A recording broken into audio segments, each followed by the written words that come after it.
9:03 on Friday, June 6th. We're at 76 degrees. Could see some afternoon storms maybe. Highs in the mid-80s.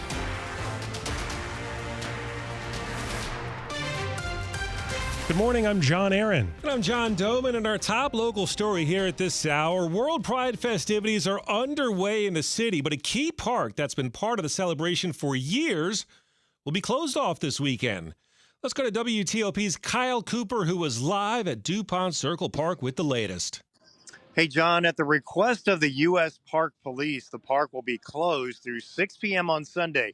Police say it's necessary to deter potential violence and reduce the risk of destructive acts. Chair of the ANC Rainbow Caucus, Vincent Slatt, says closing the park is a slap in the face. This is the enclave of the historic gay neighborhood, all the way from when we first picketed the White House in 1965.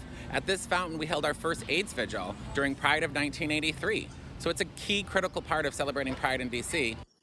Police say in at least 3 past Pride events in 2019, 23, and 24, there was damage to park resources and unsafe conditions for the public.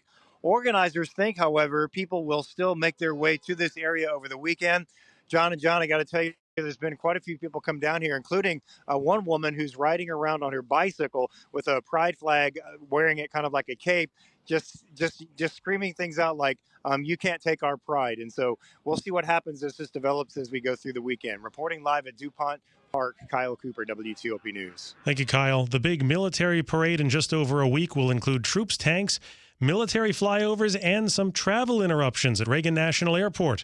WTOP's Kate Ryan reports. Along with the pageantry planned for the 250th anniversary of the U.S. Army on June 14th, anyone heading in or out of Reagan National Airport should factor delays into their itinerary. Crystal Nosal is the spokesperson for the Metropolitan Washington Airports Authority. People who have plans to fly out that day should check with their airline to see if the flight has been canceled or delayed. And we ask that people who are coming to the airport use Metro. The celebration will affect airspace with fireworks and flyovers included in the day's events. Kate Ryan, WTOP News. The stadium and the restaurants will come first, and then thousands of new homes will follow if the D.C. Council approves plans to build a new football stadium at the RFK site. At least that's what the argument being laid out by city leaders in a new report as they aim to push the D.C. Council to pass that proposal.